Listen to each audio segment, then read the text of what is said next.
We finally got the much-awaited preseason debut of Luka Dončić, Marcus Smart, and the chemistry between Luka Dončić and Deandre Ayton. And honestly, it looked pretty damn good.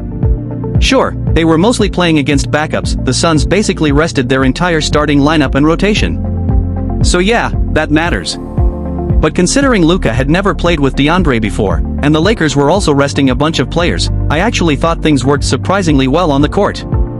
Whether it was the connection between Luka and Deandre showing some solid and a few rough moments, the backcourt of Luka Dončić and Austin Reeves dropping 40 points by halftime, or the debut of Marcus Smart, who brought real defensive energy even without scoring a single point or taking a shot, there were plenty of good signs to notice. There were only glimpses and short moments, not the full picture yet, but even in that small preview, there's a lot to notice and talk about. Not saying we should overreact or overanalyze, but there are definitely some promising signs worth pointing out. So, let's get into that. Starting with the connection between Luka Dončić and Deandre Ayton, something fans have been waiting on for a while and finally got to see last night. To be real, it didn't click perfectly at first. They were clearly trying to force it instead of letting things flow naturally. But as the game went on, the rhythm started to come together, and it should only improve as the season goes forward. Still, right off the bat, it was rough. Their first high pick-and-roll nearly turned into a turnover. Luka threw a pass a bit behind Deandre, almost losing it, but it eventually bounced to Austin Reeves, saving the play.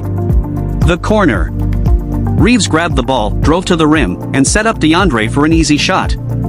Though he got blocked by Cameron Mallet, it was an impressive defensive play. Still, Deandre recovered the ball and finished it for 2 points. Like I said, things started to improve after that. A few plays later, they ran another high pick-and-roll, and this time you could see Luka being more patient. He waited longer, pulled both defenders toward him, and opened up a clear lane for the lob. Then, perfectly timed, he tossed a smooth pass to Ayton, who threw it down with ease. You could clearly see the difference: better timing, better chemistry, and a stronger sense of how to read each other in that play. If this was just the preseason, it's safe to say their connection will only keep improving once the regular season kicks in. This was just a small taste of what they could really become together. Each other in this game. They tried a few more high pick-and-rolls, but none of them ended up as another lob. That was their only successful one of the night, though it's pretty clear we'll be seeing a lot more of that combo as the season goes on. After the game, both Deandre Ayton and JJ Redick talked about their growing chemistry, how Deandre felt about it, how that connection is starting to build, and what Redick noticed from the sidelines. So here's a quick look at what both of them had to say about it. And then Luka, he did some good things. I said at halftime to you, they had 2 opportunities to score right at the rim in the first half and try to make the pass to DA for the lob. And I think just first time, trying to work that partnership. But I like what I saw from him, and I like what I saw from Marcus. JJ, that sort of pick and roll partnership, you can fast track it. I in some ways I'm sure try to, like you said, like daily vitamin sessions and things like that. But like, does it really take like just repetition on nights like this to get as in sync as it needs to be?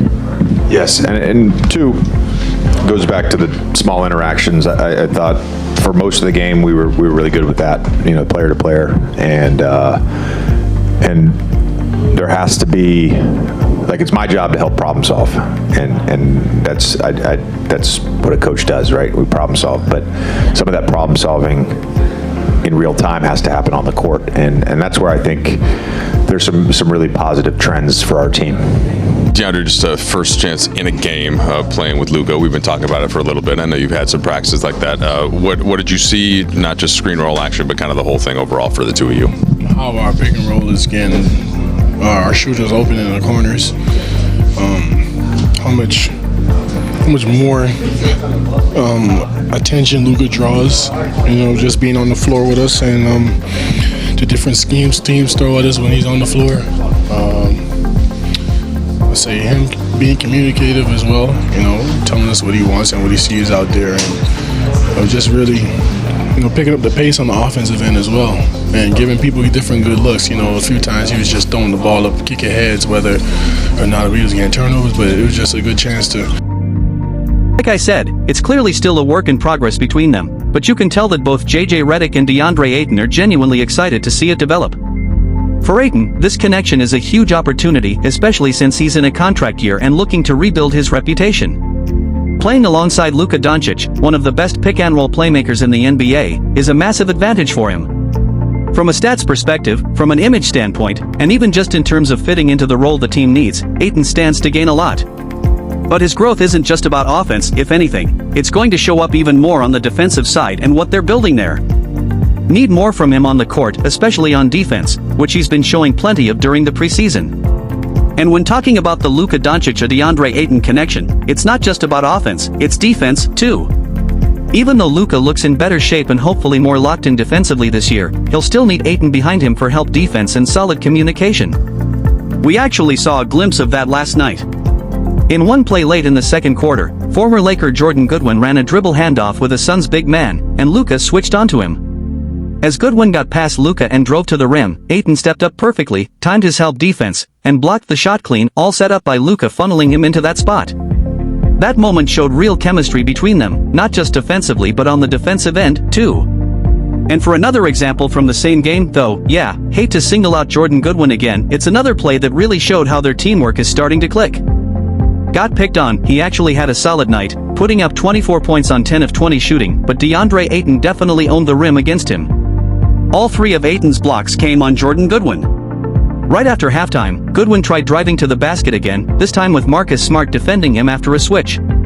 Smart funneled him straight toward Ayton, who read it perfectly and swatted his shot clean. That play really showed how well Ayton and the Lakers' backcourt are starting to connect, the timing, the rotations, and how the guards are guiding opponents into Ayton's defensive zone. He's positioning himself smartly, contesting shots without fouling, and in this case, completely rejecting them. It's not just the lob chemistry with Luka Dončić or the pick-and-roll offense that's working, it's the defense that's standing out even more. Like I said, Ayton finished this game with 3 blocks, and all of them were tone-setting plays. All of those blocks came on Jordan Goodwin, along with 2 steals and 13 rebounds for Deandre Ayton, showing he's doing way more than just scoring or hanging around the rim. He's making his presence felt everywhere on the court. Whether it's the pick-and-roll connection, the lob chemistry, or the overall rhythm between Ayton and Luka Dončić, or even Ayton's synergy with the Lakers' backcourt, it's already looking solid. You could see it clearly in this game, and even in earlier ones without Luka, it's been working well. Ayton and Austin Reeves have developed a nice on-court understanding, especially on defense, where Ayton's commitment to his role is standing out. It's a great early sign of what's to come, and it really showed again last night. Love to see that from Ayton. But beyond him and beyond the Luka-Ayton duo, the Lakers' backcourt overall played extremely well, especially Luka Dončić, who dropped 25 points, 7 rebounds, and 4 assists, leading the charge. And knocking down 4 three-pointers. But the way Austin Reeves played alongside him was just as impressive. Sure, he logged more minutes, 31 compared to Luka Dončić's 22, but Reeves clearly found his rhythm and struck the perfect balance. He knew exactly when to attack and create his own shot, and when to step back and let Luka take over. Of course, some of that depends on the play calls and offensive schemes, but when Redick gave them the freedom to freelance, they flowed naturally together. That balance showed just how much potential this backcourt has, even with LeBron James expected to miss some time, maybe a month or so. Honestly, I'm not worried about their offense at all. Scoring-wise, Luka and Austin have it handled.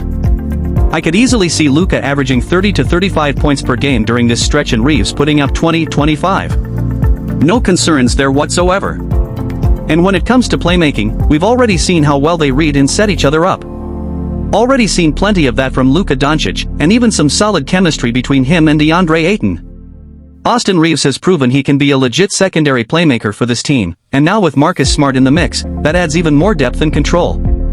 I'm genuinely excited to see how that continues to develop, and again, not even slightly worried about their offense. And no, this isn't me overhyping them or gassing them up.